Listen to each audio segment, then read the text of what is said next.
sur l'astronomie et la cosmologie.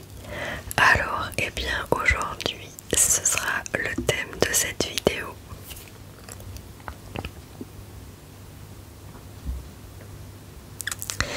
Sans plus tarder, j'espère que tu as bien mis tes écouteurs, un casque pour pouvoir profiter de mon chuchotement et du trigger qui va m'accompagner aujourd'hui.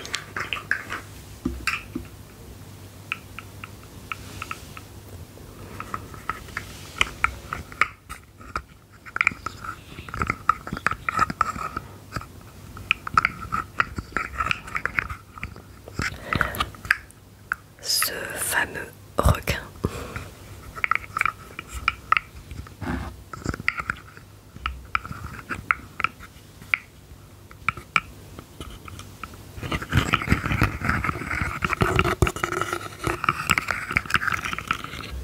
Assorti à mes ongles, vous l'aurez remarqué.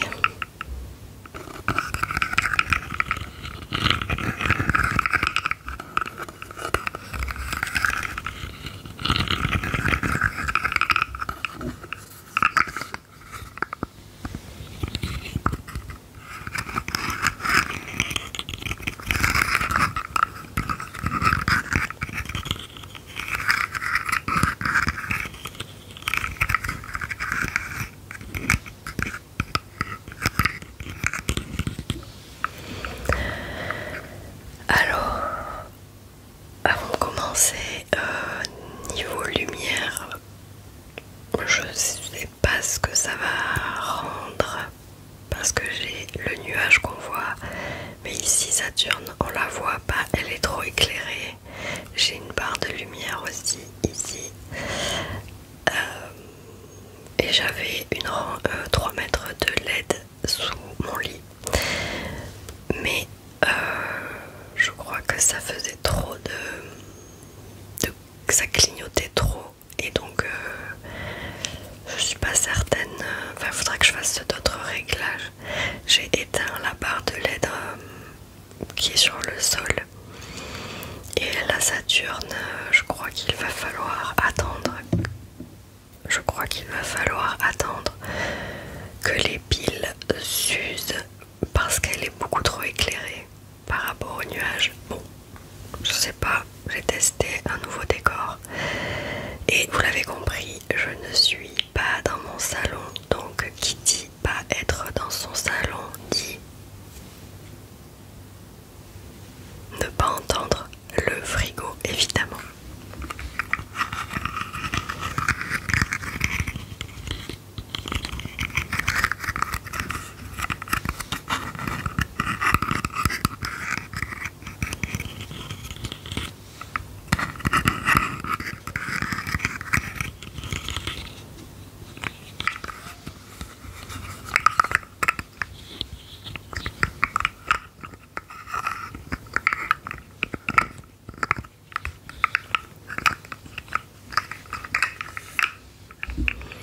Alors, commençons la lecture.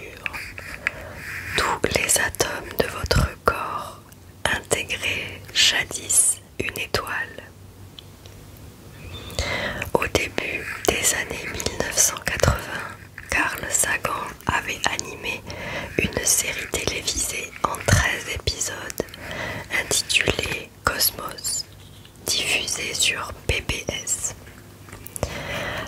Dans l'un des épisodes abordant le sujet de la vie terrestre, l'astronome avait dit une phrase devenue ensuite célèbre. Nous sommes faits de poussière d'étoiles. Sa déclaration résumait le fait que tous les atomes de notre corps avaient été créés dans les générations d'étoiles précédentes, il y a plusieurs milliards d'années. Et il avait raison. De quoi notre corps est-il constitué? Les éléments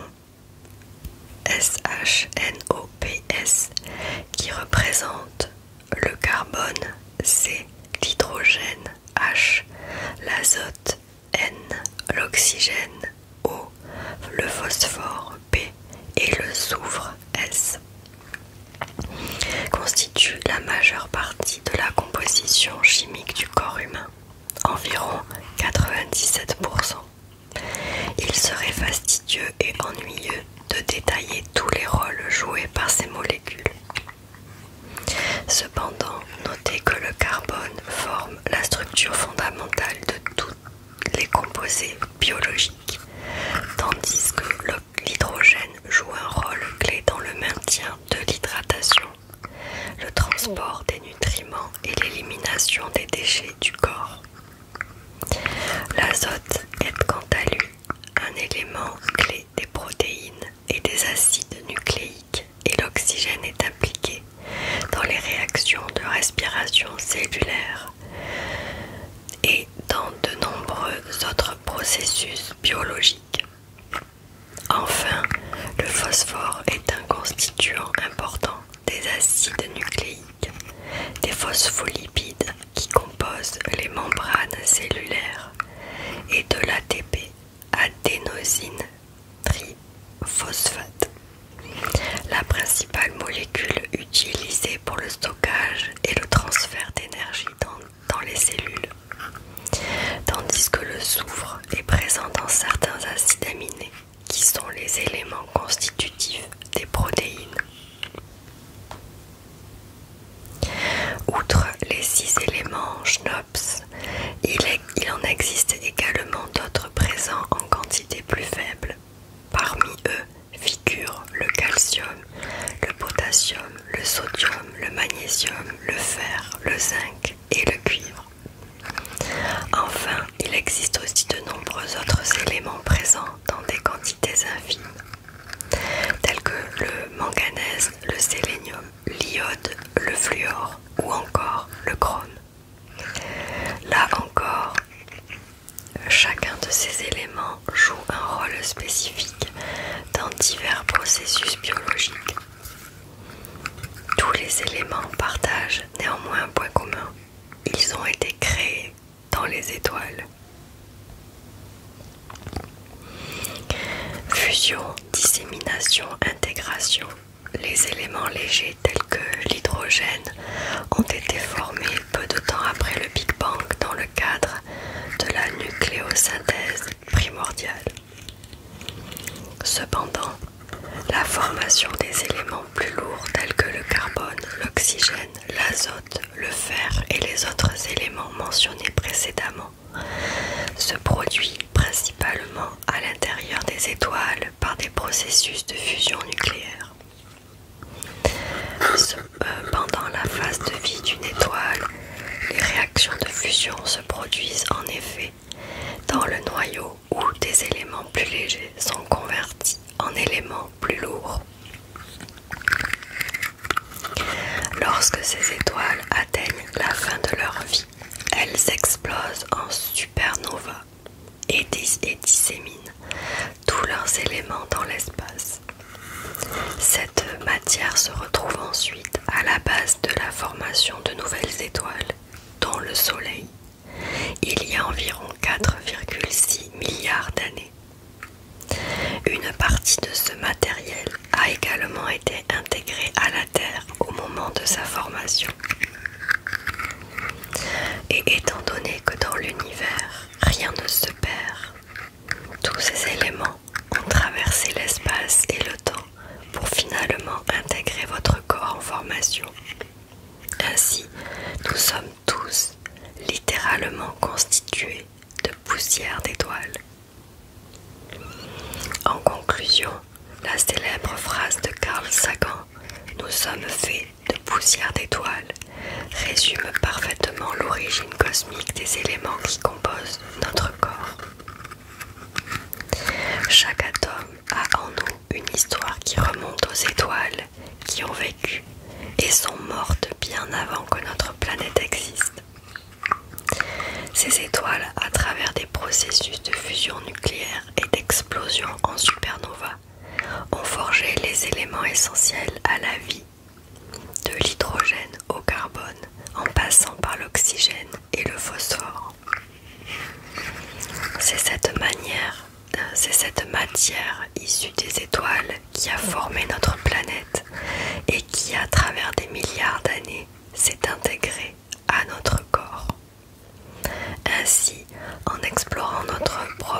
proposition, nous découvrons que nous sommes inextricablement liés à l'univers, faits de la même substance que les étoiles, témoignant de notre connexion profonde avec le cosmos.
Article suivant. Un énorme mystère cosmologique pourrait être résolu par les trous de verre. Une étude récente propose une hypothèse audacieuse pour expliquer l'expansion accélérée de l'univers. Les trous de verre microscopiques. Plus précisément, ce nouvel angle d'analyse suggère que ces minuscules tunnels quantiques pourraient représenter une forme inédite d'énergie noire, la mystérieuse substance qui semble être responsable de l'accélération de l'expansion cosmique.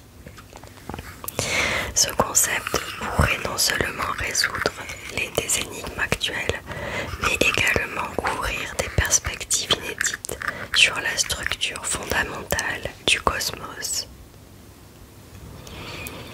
Le mystère de l'expansion accélérée.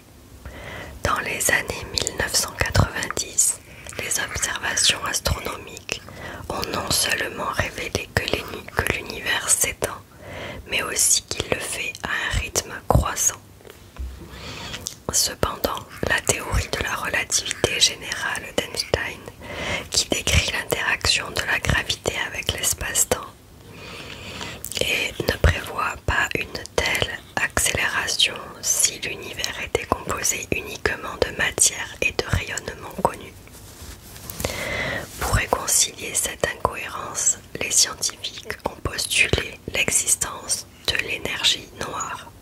Malheureusement, cette entité reste totalement invisible et n'interagit que très faiblement avec la matière ordinaire, ce qui rend son étude extrêmement difficile. Les trous de verre microscopiques, une nouvelle hypothèse. Dans le cadre d'une étude innovante, des chercheurs ont proposé une nouvelle hypothèse concernant la nature de cette fameuse énergie noire. Selon leur modèle, elle pourrait en réalité être constituée de trous de verre. Dans le détail, dans les théories de la relativité générale d'Einstein, les trous de verre sont envisagés comme des ponts ou des tunnels qui connectent des points éloignés dans l'espace-temps. Traditionnellement, ces structures sont considérées comme des structures macroscopiques. Ici, la nouvelle hypothèse se concentre sur des trous de verre de taille subatomique. Ces trous de verre quantiques se manifesteraient à des échelles infinitésimales, apparaissant comme des fluctuations temporaires du vide en raison des effets quantiques. Le cadre théorique utilisé pour modéliser ces trous de verre est la gravité quantique euclidienne. Cette approche, bien que complexe et encore mal comprise, permet aux chercheurs d'estimer que la création spontanée de ces trous de verre pourrait produire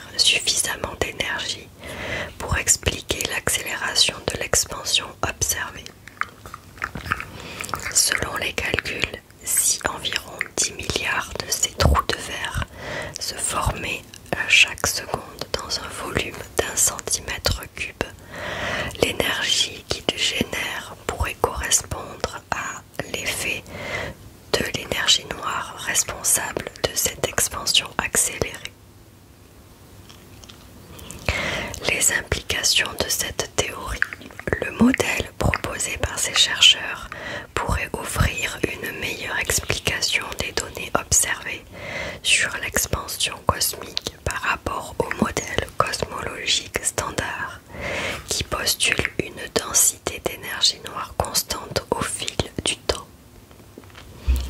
Selon la nouvelle hypothèse, l'énergie noire pourrait varier au fil des éons, ce qui serait cohérent avec des observations récentes suggérant que le taux d'expansion de l'univers change au cours du temps cosmique.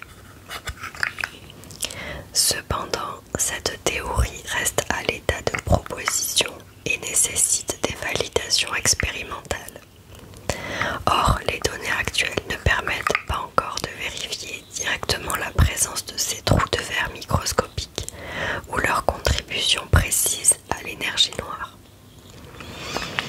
Les futures observations spatiales et la précision croissante des expériences pourraient cependant offrir des moyens de tester cette hypothèse. Les auteurs de l'étude prévoient donc de poursuivre leurs recherches pour affiner leur modèle et déterminer plus précisément le taux de formation des trous de verre.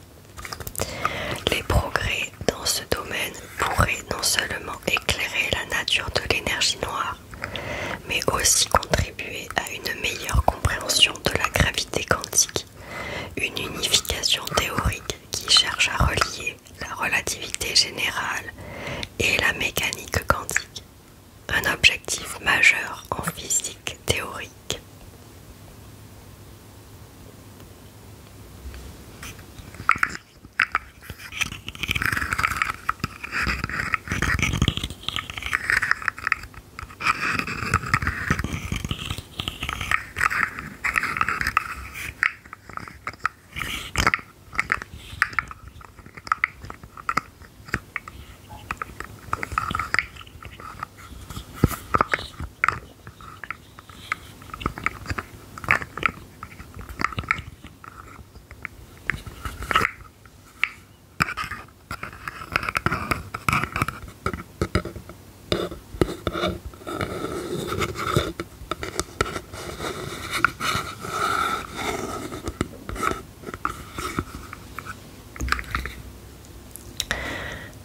Sujet suivant. Cette caractéristique de l'univers qui va vous rendre insignifiant.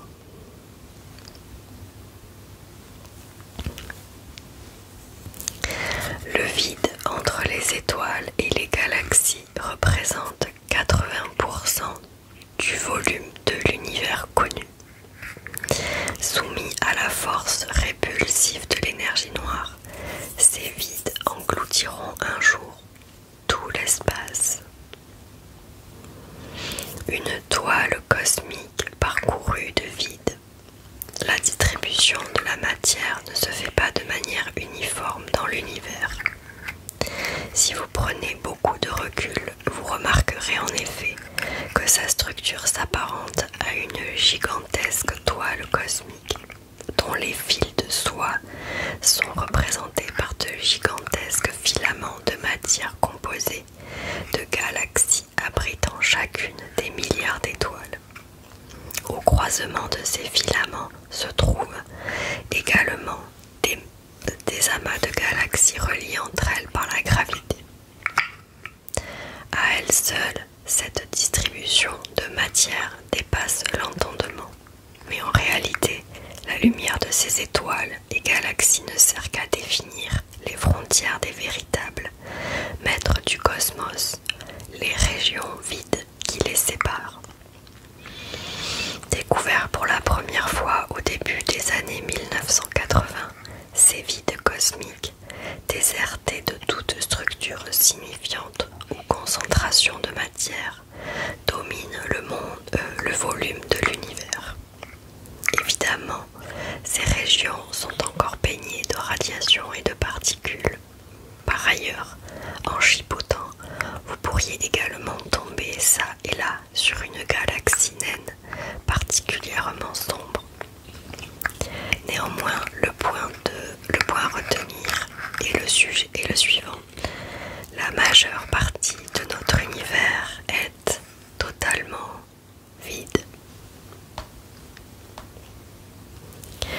L'origine du vide, ces graines exemptes de matière ont été plantées dans les premiers instants de l'univers, avant même que les premières étoiles et galaxies n'apparaissent. Il y a plusieurs milliards d'années, la matière de notre univers était quasiment uniforme. Le terme quasiment est ici important.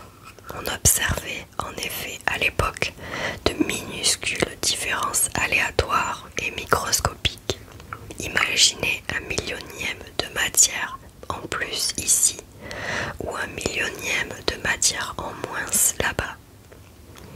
Cependant, au fur et à mesure que notre univers se développait, ces différences ont pris de l'ampleur, soumises à la gravité. Contrairement aux forces de la nature, la gravité est incroyablement faible. Néanmoins, on ne peut pas lui reprocher de ne pas être persistante et particulièrement patiente. Au fil du temps, les régions de notre univers possédant ces volumes de matière supérieure, qui avaient alors une attraction gravitationnelle légèrement plus forte, ont en effet attiré de plus en plus de matière, vidant les espaces environnants. Finalement, au bout de plusieurs centaines de millions d'années, cette fameuse toile cosmique a commencé à émerger. Et depuis, les écarts ne cessent de grandir. A priori, néanmoins, ce n'était qu'une question de temps pour que l'effet inverse se produise. L'attraction gravitationnelle de toute la matière du cosmos aurait en effet dû ralentir lentement cette expansion pour finalement contracter de plus en plus la matière. Du moins, c'est ce qu'on a longtemps pensé. Mais c'était sans compter sur l'énergie noire. Un univers de plus en plus sombre. À la fin des années 1990, deux équipes d'astronomes ont découvert que l'expansion de l'univers s'accélérait. Autrement dit, il devient de plus en plus grand, de plus en plus vite, chaque seconde qui passe.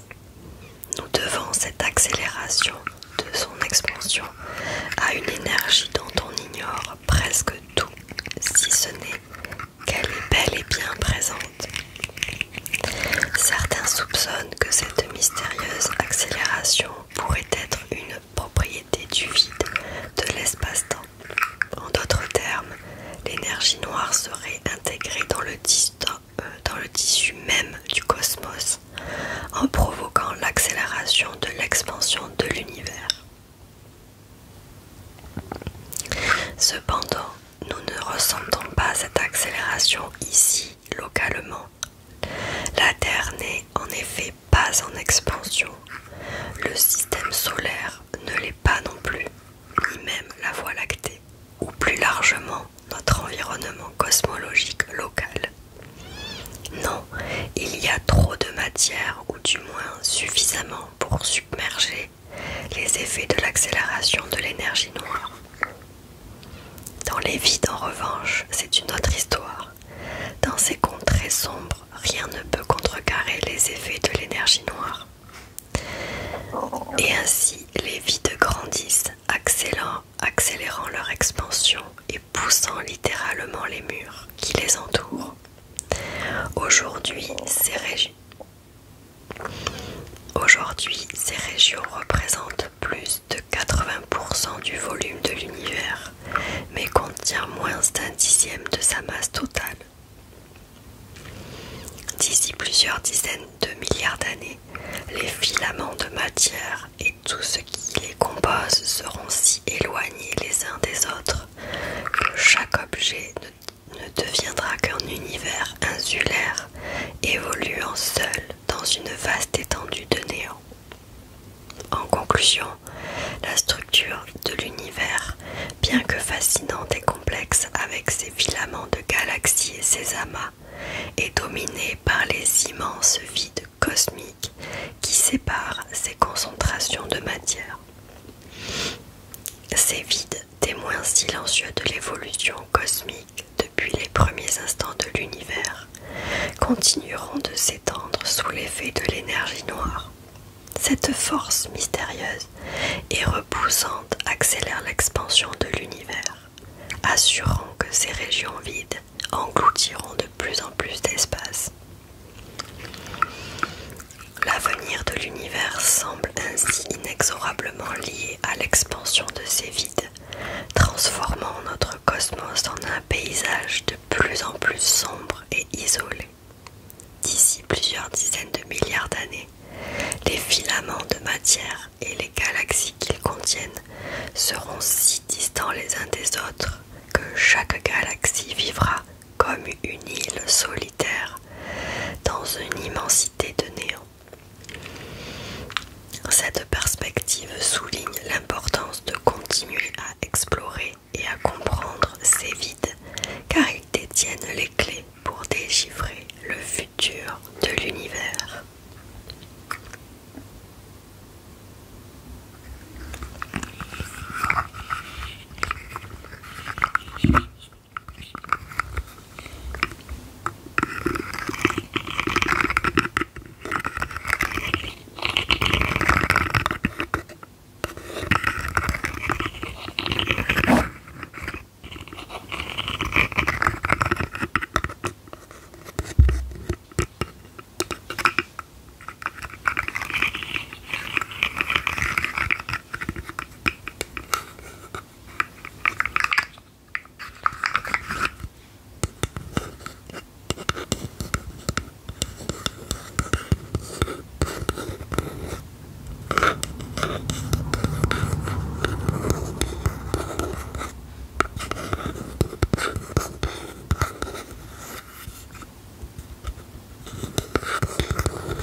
Je suis très orange, mais je ne mets pas d'autobronzant. Je pense que c'est les lumières roses qui font que j'ai l'air d'avoir passé un mois aux Maldives. Mais au moins ça me donne bonne mine parce que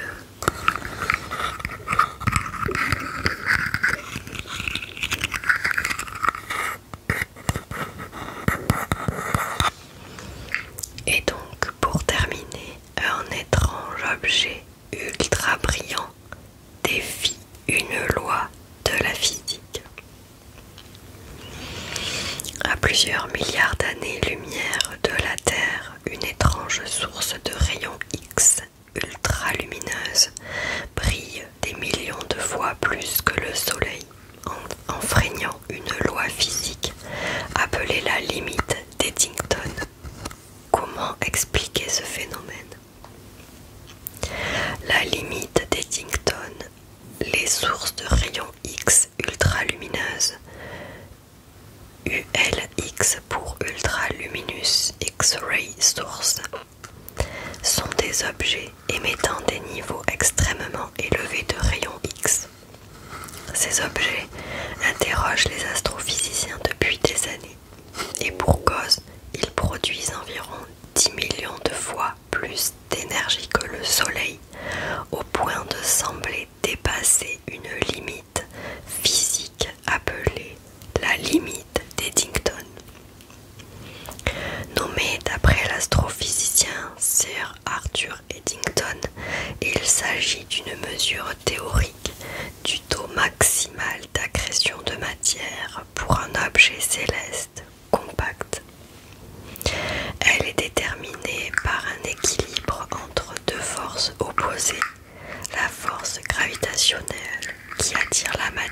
l'objet compact et la pression de radiation qui repousse la matière. La pression de radiation est générée par la lumière et d'autres formes de rayonnement émis par le disque d'agression qui entoure l'objet compact. Lorsque la matière tombe sur l'objet, elle se réchauffe et émet du rayonnement. Si le taux d'agression est trop élevé, la pression de radiation devient suffisamment forte pour contrecarrer la force gravitationnelle et empêcher la matière de tomber sur l'objet. À ce stade, le taux d'agression atteint la limite d'Eddington. Ce qui interroge les chercheurs, c'est que ces fameux ULX dépassent régulièrement cette limite de 100 à 500 fois. Cela étant dit, des chercheurs de la NASA ont examiné l'un de ces objets dans le but d'en apprendre davantage. Pour ce faire, ils ont utilisé le réseau de télescopes nucléaires spectroscopiques NuSTAR. Ces travaux, publiés dans The Astrophysical Journal, ont confirmé que cet ULX particulier appelé M82X2, situé à environ 9 milliards d'années-lumière, était définitivement trop brillant. Autrement dit, il défie bel et bien la limite d'Eddington. On pense que la plupart des ULX sont le résultat de l'agression de matière par des trous noirs de masse intermédiaire. Dans ces systèmes binaires, une étoile compagnon perd de la matière qui est ensuite attirée par le trou noir, créant un disque d'agression autour de ce dernier. Une autre possibilité est que les ULX sont des systèmes binaires composés d'une étoile à neutrons et d'une étoile compagnon. C'est l'idée privilégiée ici. Comme les trous noirs, les étoiles à neutrons se forment lorsque l'étoile massive meurt et s'effondre sur elle-même, rassemblant plusieurs masses solaires dans une zone pas beaucoup plus grande qu'une ville de taille moyenne. Cette incroyable densité crée une immense attraction gravitationnelle à la surface de l'étoile. Dans le cas d'un système binaire à deux objets, ces restes d'étoiles siphonnent alors la matière de leur étoile compagnon.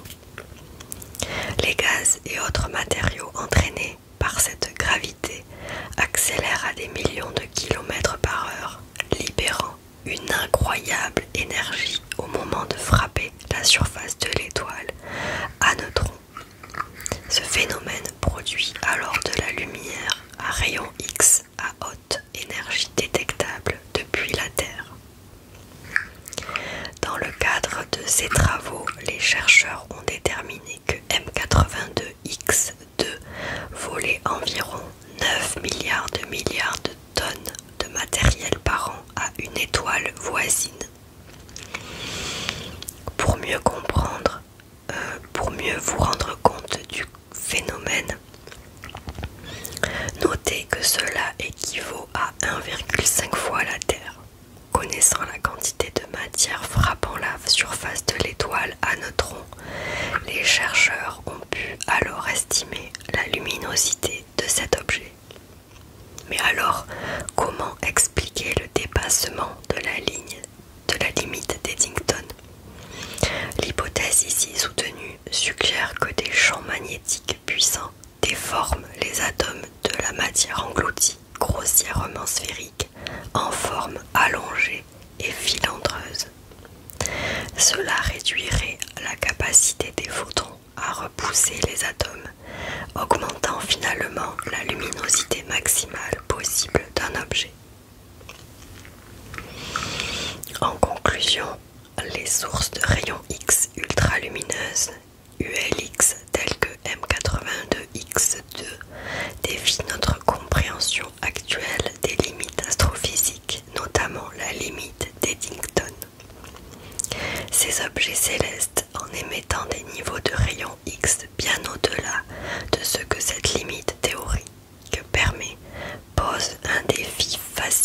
pour les astrophysiciens.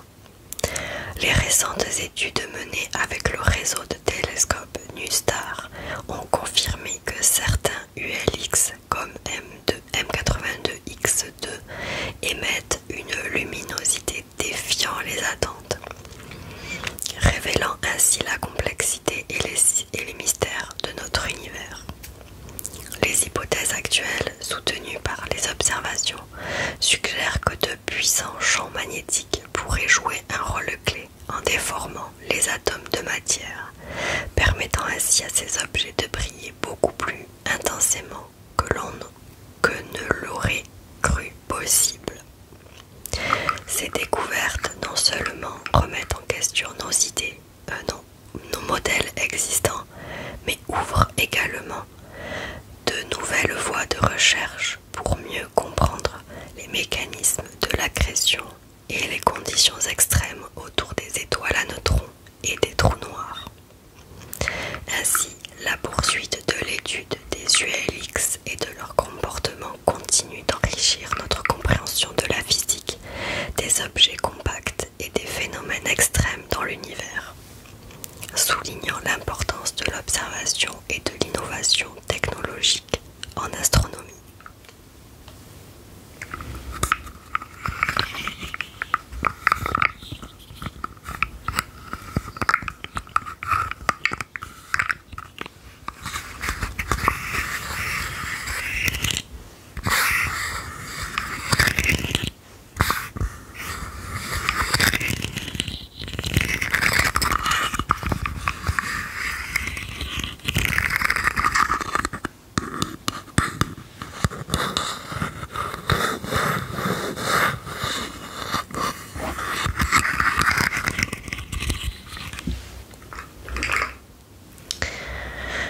Voilà, c'est tout pour moi aujourd'hui dans cette vidéo.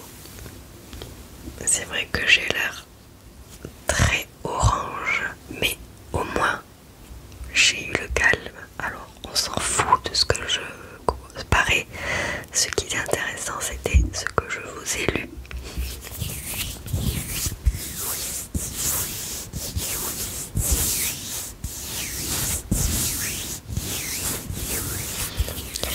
En tout cas, j'espère que vous avez pu regarder cette vidéo jusqu'à la fin, ou si vous avez préféré dormir, très bien aussi, c'est le but.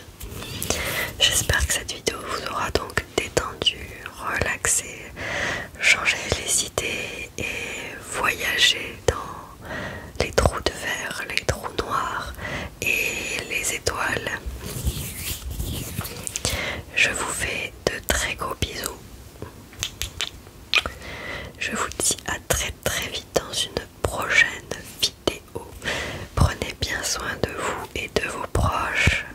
Et merci de toujours être là et de regarder mes vidéos. Merci du fond du cœur. J'ai ma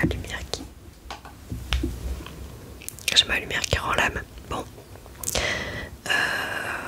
Super la qualité, vraiment top. Je vous dis à très vite. Je vous souhaite tout le bonheur du monde.